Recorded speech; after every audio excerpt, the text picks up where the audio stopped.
jak bardzo źle jest zabezpieczona moja instalacja.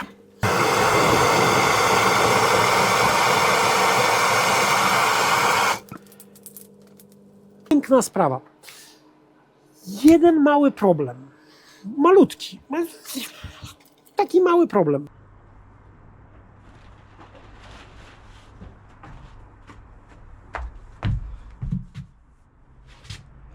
Chodźcie szybko, to coś wam pokażę. No, witam serdecznie po raz kolejny. Dzięki za kawkę.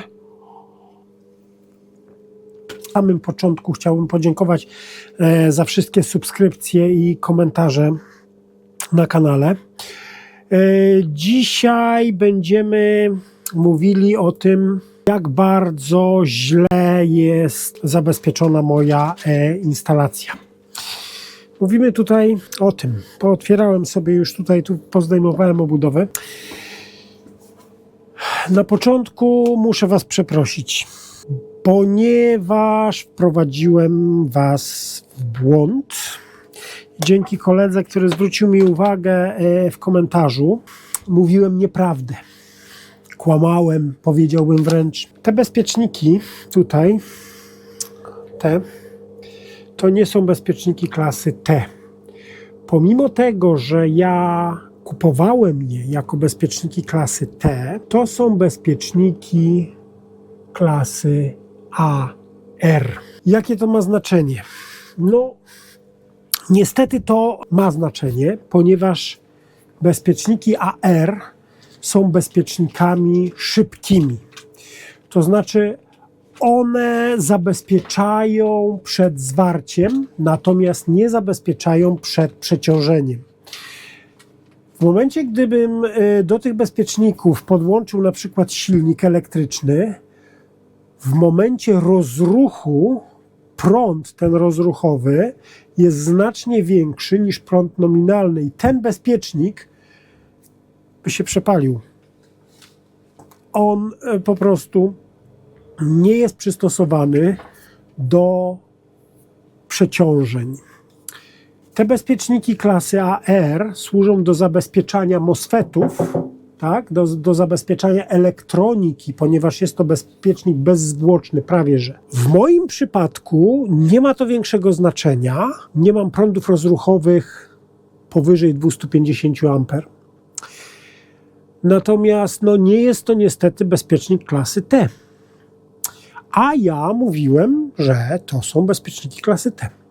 A mówiłem tak dlatego, ponieważ w opisie u sprzedawcy i nie tylko u jednego sprzedawcy było napisane, że są to bezpieczniki klasy T.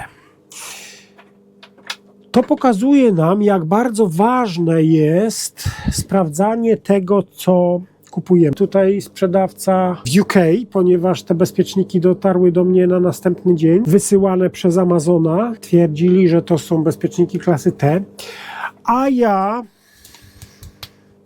nie sprawdziłem. Więc jeszcze raz przepraszam, kłamałem. Mea culpa. Teraz tak. Zacznijmy od naszych. Pierwsza rzecz to jest taka. 32V bezpieczniki, jeden, drugi, trzeci. Nie mają prawa tutaj być 32V bezpieczniki, ponieważ napięcie znamionowe moich magazynów jest 48V. Tak? Te magazyny tutaj 35 mm², kabel spawalniczy 35 mm². Zobaczcie, to jest przewód, który ma bardzo cieniutkie strandy, że tak po angielsku powiem. I jak sobie zobaczycie tutaj, ma, nie wiem czy ostrość się złapie, ma podwójną izolację. Ten przewód jest bardzo odporny na wszelkiego rodzaju abuse. Tak, zobaczcie, ja tutaj mam palnik. Tak, zobaczcie.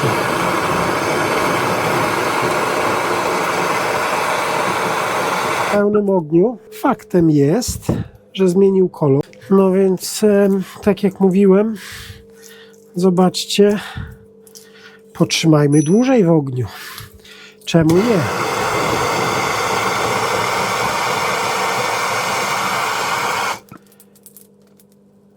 Patrzcie. Już jest tak gorący, że prawie nie mogę go trzymać tutaj, bo się nagrzał trochę. To tutaj parzy. To dalej izolacja jest ok. Ten kabel, ten przewód ma dwie różne izolacje. No więc tak jak widzicie tutaj ten kabel, musiałem go położyć na chwilę, ponieważ jest tak gorący, że nie jestem w stanie go trzymać. Nie byłem w stanie go trzymać. I zauważcie, ta izolacja dalej jest izolacją, a temperatura tego płomienia, ponieważ jest to gas map, mieszanka takich gazów. Temperatura płomienia tego gazu jest około 1000 stopni. Jedna rzecz to jest taka, że jest to kabel bardzo, bardzo elastyczny. Gdzie jest ten kawałek? Tutaj. Jest bardzo elastyczny, ponieważ ma bardzo cieniutkie tutaj te strandy, te pojedyncze przewodziki. Także nawet taki kawałeczek, jak tutaj widać, bardzo króciutki, ja jestem w stanie jedną ręką zgiąć, jakby nie uciekł. No tak jak tutaj widać. Pomimo tego, że był 30 sekund, pewnie za 30 sekund w pełnym płomieniu, ta izolacja dalej jest tutaj i pomimo tego, że jest tutaj okopcona, dalej spełnia swoją rolę. Z tego też względu, pomimo tego, że jest to tylko 35 mm² kabel, 35 mm², prąd ciągły 225 A. Jeżeli chodzi to na pomarańczowo, na różowo zaznaczone, jeżeli duty cycle, czyli ile jest włączony, ile jest wyłączony, jest na poziomie 60%, 290 A, a jeżeli mamy duty cycle 30%, 410 A.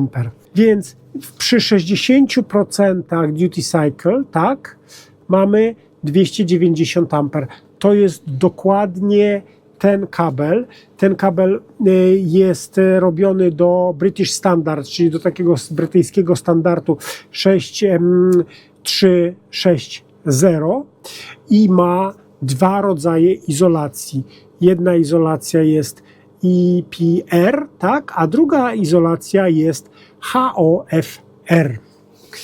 To są śmieszne cyferki, śmieszne literki, ale chodzi o to, że jeden to jest guma syntetyczna, a drugi to jest polimer, który jest bardzo odporny na temperaturę. Ten kabel może ciągle pracować w temperaturze 110 stopni, czyli możemy tym kablem gotować wodę i nic się nie stanie izolacji, dlatego 35² w moim przypadku tutaj nie ma żadnego problemu. Może sobie pracować bez żadnego problemu. Gdybyśmy wzięli z kolei kabel w izolacji polwinitowej, te kable są obliczone do pracy przy temperaturze nie przekraczającej 60 stopni. No i w tym momencie zamiast 250 A maksymalnie możemy przepuścić tam 140 A. Stąd się bierze ta różnica w prądach. Tutaj jeszcze musimy wziąć pod uwagę długość tego przewodu, bo oczywiście chodzi nam też o to, żeby spadek napięcia nigdy nie przekroczył 3%. Bo to jest bardzo ważne. Wróćmy teraz do tych bezpieczników i do ich prądu znamionowego. 250 A. Ja mówiłem, że bezpiecznik ma nam zabezpieczyć kabel, a nie kabel ma zabezpieczać bezpiecznik. I teraz tak, jak liczymy sobie bezpieczniki? Nie będziemy tutaj mówili o całkach Joule'a i całej filozofii, matematyce, która mówi nam o tym, w jaki sposób wydziela się ciepło i jak to liczymy, ponieważ następne 2 godziny spędzilibyśmy przy whiteboardzie, tak, czy przy kartce papieru. Ja bym wam tutaj tłumaczył, że 2 razy zwiększając prąd, 4-krotnie zwiększamy ilość ciepła, która się wydziela. Pomijamy to. Bezpiecznik dobieramy w taki sposób, że bierzemy pod uwagę maksymalne obciążenie, jakie może wystąpić w naszym układzie. Jeżeli dla ułatwienia, dla prostszej matematyki, jeżeli mamy obciążenie 2 kW, tak? 2 kW po stronie AC, po stronie tego napięcia 230 V. Musimy pamiętać o jednej rzeczy. Każde takie połączenie, każdy bezpiecznik, każdy wyłącznik wprowadza nam dodatkowy opór. Nawet zacisk ten tutaj do tego oczka to jest dodatkowy opór do systemu, więc nie możemy przyjąć, że nie mamy żadnych strat. Dodatkowo każdy z naszych falowników, każdy z naszych inwerterów też nie ma sprawności 100%. Musimy więc przyjąć, że ta sprawność będzie, uwzględniając opory przewodów, uwzględniając opory połączeń, spadki napięć na bezpiecznikach i sprawność urządzeń, pomimo tego, że to jest powiedzmy tam 95% czy 98% sprawność, to jeszcze dodając te wszystkie nasze opory, musimy przyjąć, że sprawność naszego układu jest około 90%. To znaczy, że zamiast 2000 W musimy dodać 10% do tego.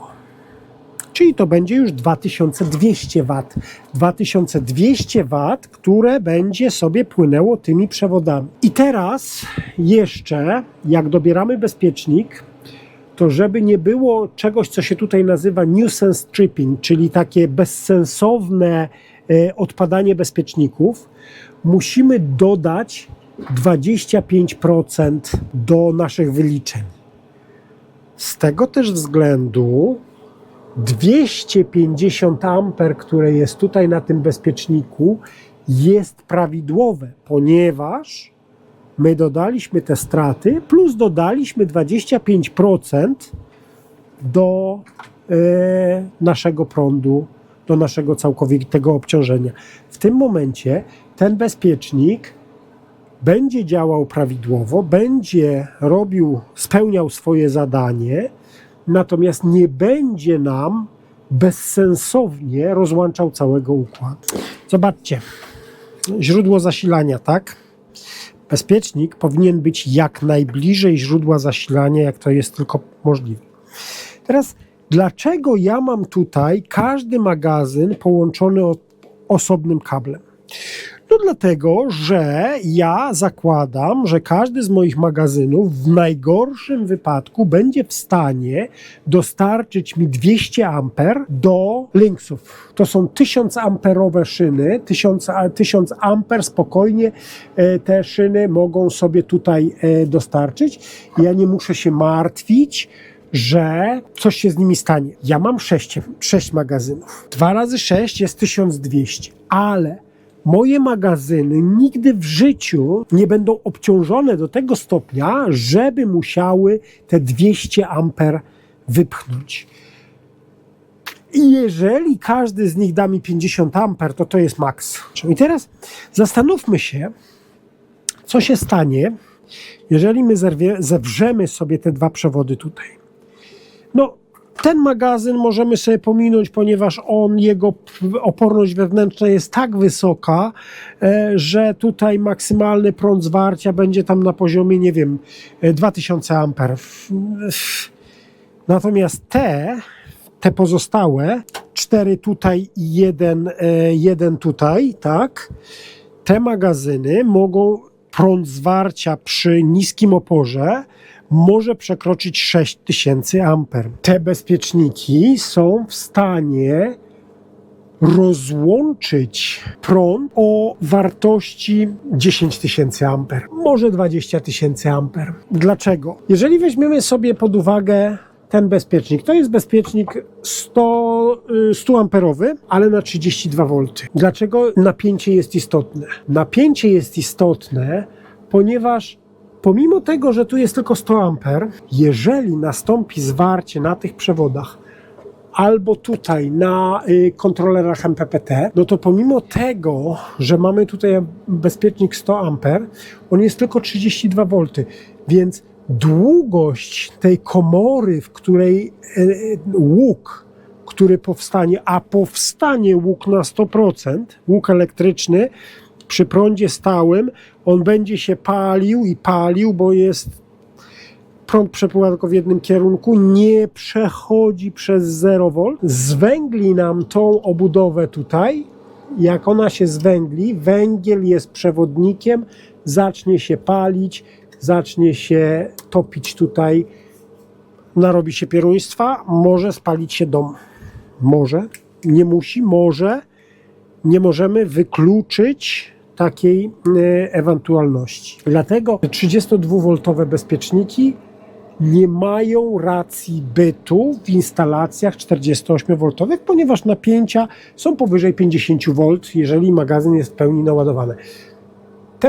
Te megafuzy są 80V, tak? 125 A, 80V. Te 3 megafuzy zabezpieczają mi te 3 falowniki. Ale czy one mi zabezpieczają je? Bezpiecznik się wypali. Nie ma problemu. 80V zgasi łuk przy tych 125 amperach, nie ma problemu. 2000 A rozłączy. Ale jeżeli prąd popłynie większy niż 2000 A, to nie jest bezpiecznik. To jest coś, co przypomina bezpiecznik, a tak naprawdę to jest spawarka. Tu będzie łuk i ten łuk nie zgaśnie. On będzie się palił. Pomimo tego, że to jest ceramiczna obudowa, ten bezpiecznik Megafuse ma możliwość rozłączenia prądu o wartości 2000 A. Natomiast teraz pytanie jest, czy my możemy mieć tutaj prąd o większej wartości niż 2000 A. Ja mówię o prądzie zwarcia, tak? O prądzie zwarcia w momencie, kiedy te kable, te dwa, zewrą się do kupy. Tak? Jeżeli będziemy mieli zwarcie tutaj na tych kablach, czy ten bezpiecznik rozłączy nam układ? Odpowiedź jest prawdopodobnie nie. Dlaczego? A już Wam mówię dlaczego. Policzmy sobie. Prąd zwarcia 6000 A, 6000 A, 6000 A, 6000 A, 6000 A. 5 razy 6. No mamy trochę tego prądu, możemy troszkę pospawać. Jeżeli zrobimy zwarcie tutaj, to te kable tutaj, każdy z nich jest w stanie doprowadzić nam, no powiedzmy nie 6000 A, ponieważ są opory na przewodach, ponieważ mamy oporność na każdym połączeniu, niech każdy z tych przewodów dostarczy nam prąd zwarcia na poziomie 2000 A. 2 razy 5, 10 000 A. Ten bezpiecznik może rozłączyć prąd o wartości 2000 A. Nie 10 000 A, więc tu będzie palił się łuk i ten łuk będzie trwał tak długo, dopóki się nie wytopią te szyny. Zanim to nastąpi, oczywiście to jest zamknięte, więc tutaj będzie temperatura, wytworzy się plazma, wytworzą się inne dziwne rzeczy, więc ten plastik zacznie się topić, w końcu się zapali. Jak zapali się ten plastyk, oczywiście u mnie zapali się ta sklejka. To się zapali, no to mamy pozamiatane, nie? No mamy pozamiatane, ponieważ wszystko się spali. Te bezpieczniki nie mają prawa tutaj być. Nie mają prawa. Pomimo tego, że są na takie napięcie, jakie powinno być, pomimo tego, że ich prąd znamionowy jest 125 A, one są tutaj tylko i wyłącznie na pokaz. Tylko i wyłącznie na pokaz. Ten bezpiecznik nie zabezpieczy nic w momencie czystego zwarcia tutaj na tych przewodach. Jeżeli coś tutaj się stanie, prądy, jakie popłyną tutaj, są o wiele większe niż maksymalny dopuszczalny prąd, który ten bezpiecznik może przerwać. Inna sprawa jest z tymi bezpiecznikami, ponieważ one są wypełnione piaskiem kwarcowym, ten łuk tutaj zostanie zgaszony, ponieważ maksymalny prąd zwarcia jest powyżej 10 000 amper na tych bezpiecznikach. I teraz tak, kontroler MPPT. Tak? Ja tutaj założyłem MCCB. Mamy sobie urządzenie zabezpieczone 100-amperowym bezpiecznikiem, pomimo tego, że jest w stanie dostarczyć tylko 100-amperowym bezpiecznikiem, pomimo tego, że ten kontroler MPPT maksymalnie może dostarczyć tylko 70 A. I teraz możemy sobie powiedzieć coś takiego, no dobra, to jest nasze źródło prądu, więc nasz bezpiecznik musi być z tej strony, jak najbliżej źródła prądu.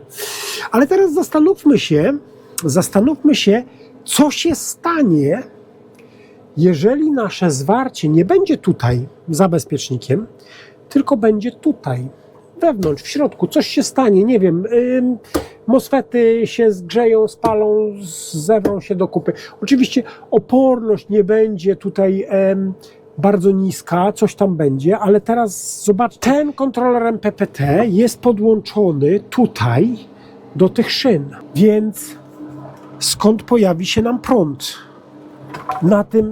na tej pętli zwarcia?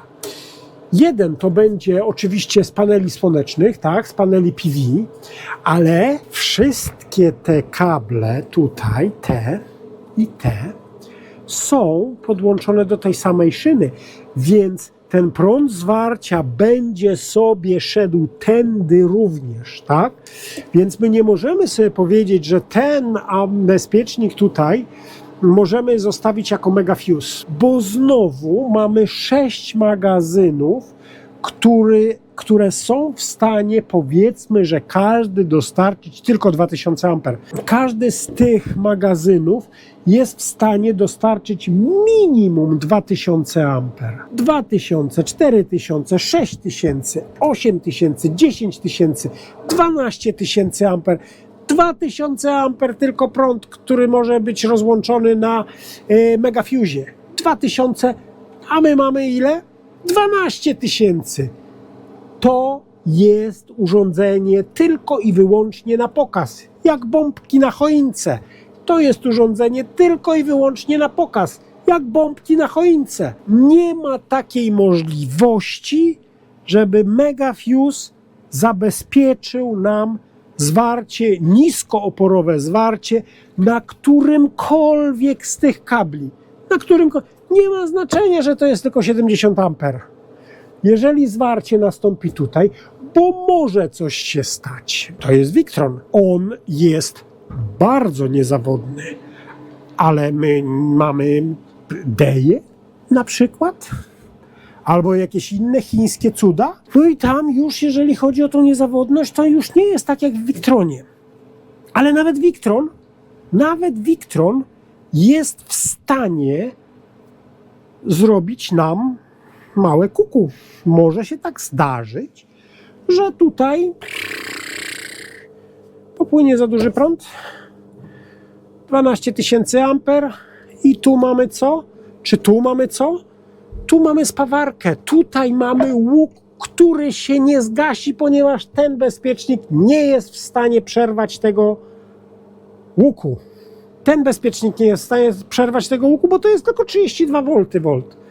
Ten jest 80, ale dalej tylko 2000 A jest w stanie rozłączyć. Bez obciążenia jak najbardziej. Jest w stanie nam to przerwać i będzie wszystko działało tak jak trzeba. Natomiast jeżeli będzie to pod obciążeniem, jeżeli mówimy o prądzie zwarcia, no to kupa. Nie da się. Reasumując, 35 mm² kable w moim przypadku jak najbardziej ok. Ze względu na to, że są to kable spawalnicze i ze względu na to, że każdy magazyn, zauważcie, jest podłączony na osobnych kablach. Gdybym ja wziął sobie powiedzmy plusa tutaj i teraz połączył te magazyny razem i minusa wziął stąd tam, 35 mm², nie. Nie ma takiej opcji, ponieważ te kable nie są w stanie przenieść takiego prądu.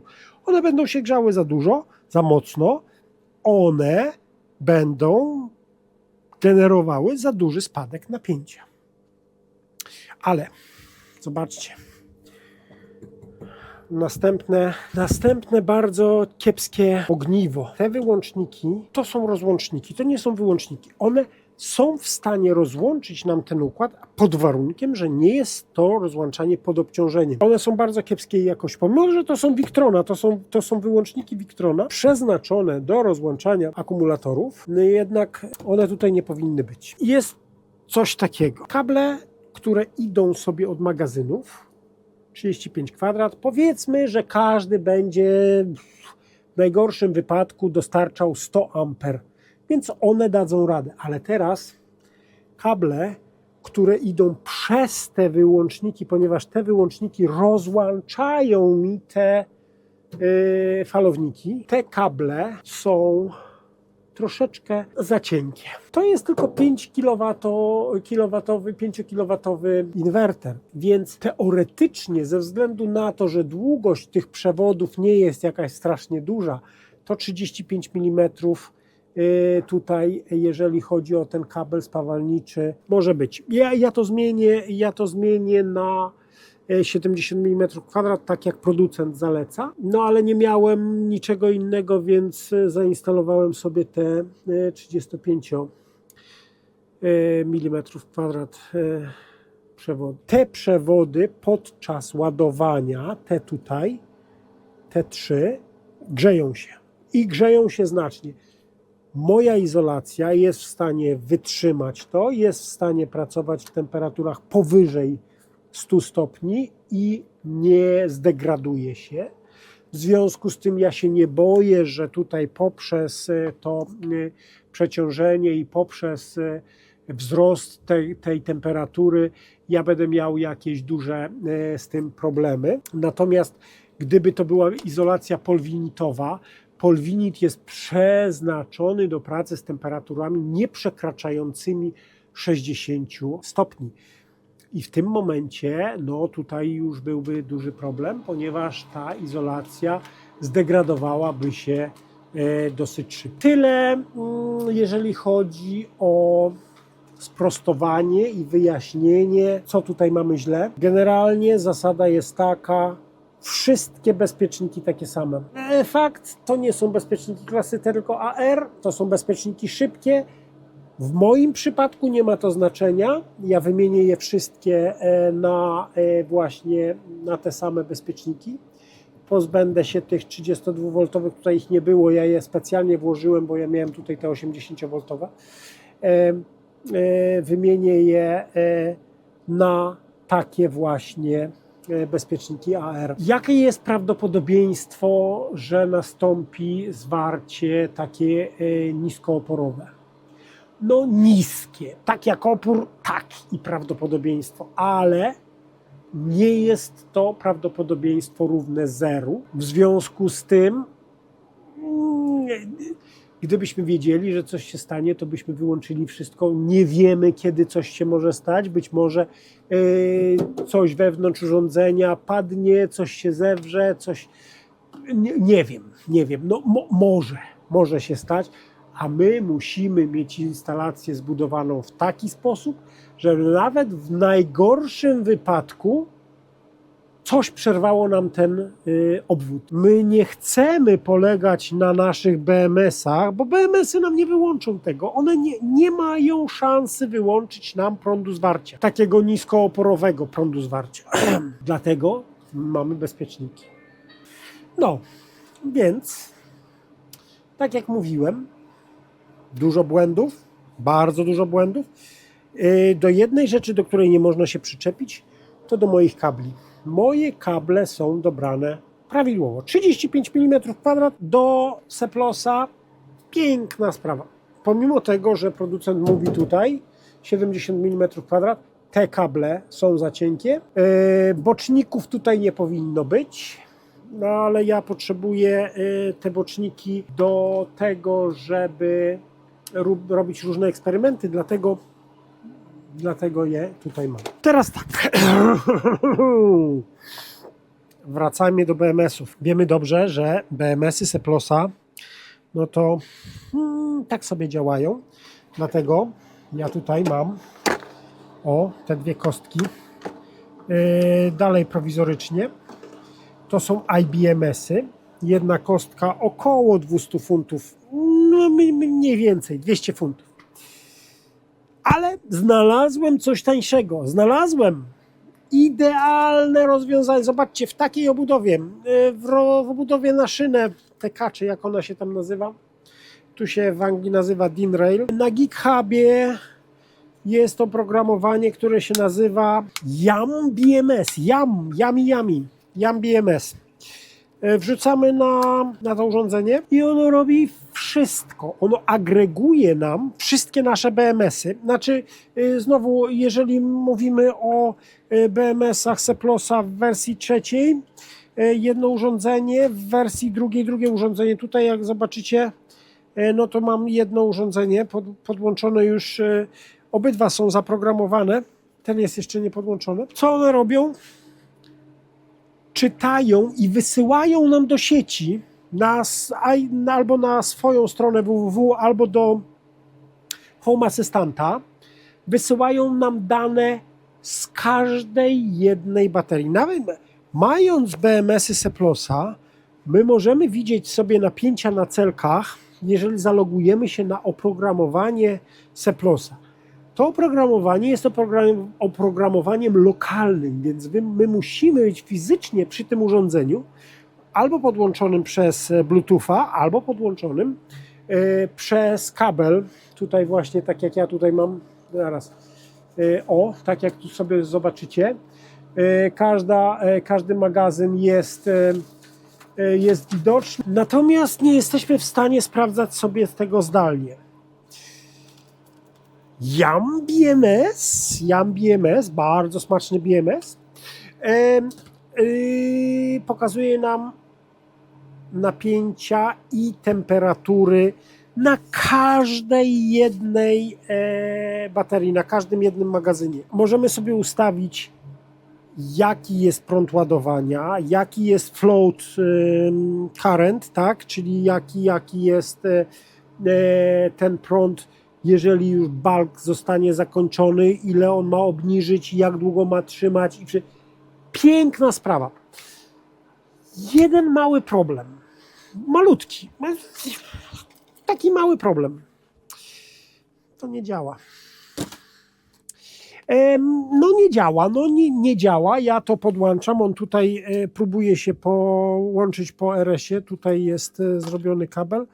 Nawet jeżeli sobie to tutaj włączę, tak, on próbuje się dogadać z tym BMS-em i się nie dogaduje.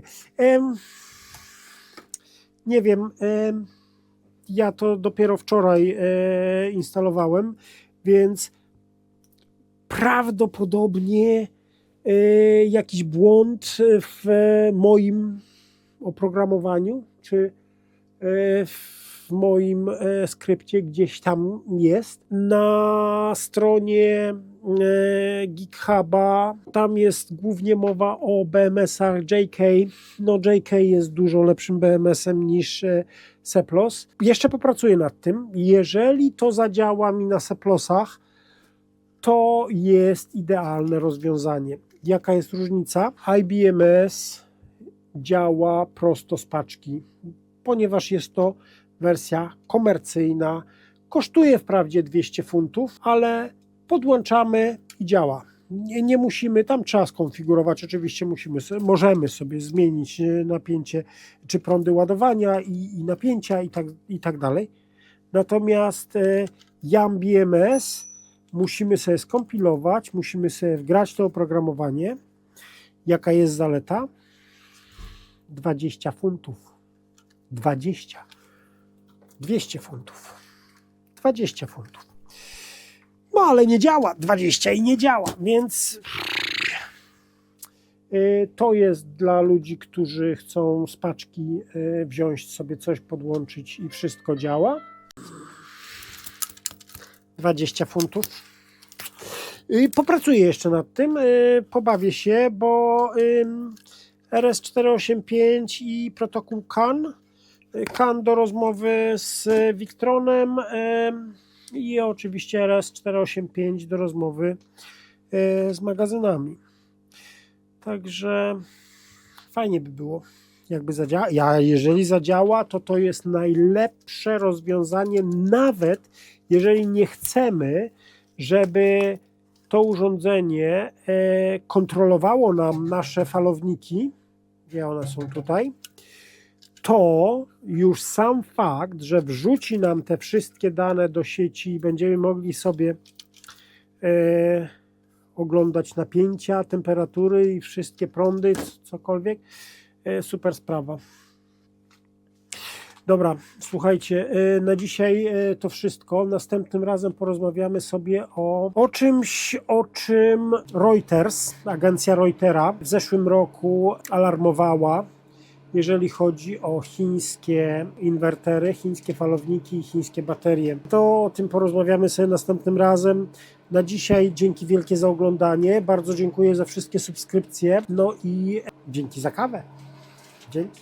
Super, kawa jest. Nie będę gołosłowny. Bardzo smaczna kawa. Jakby ktoś miał ochotę postawić mi kawkę, to dzięki z góry. Do zobaczenia następnym razem i bardzo dziękuję za wszystkie subskrypcje i za wzięcie udziału w komentowaniu i w uwagach. I dziękuję koledze, który zwrócił mi uwagę, że opowiadałem głupoty, jeżeli chodzi o bezpieczniki.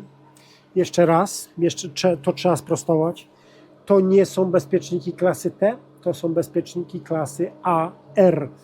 Różnica jest taka, bezpiecznik klasy T jest w stanie zabezpieczać nas przed długotrwałym przeciążeniem, natomiast bezpiecznik klasy AR jest bezpiecznikiem szybkim i on tak zadziała. W momencie, kiedy 250 A zostanie przekroczone i nie ma.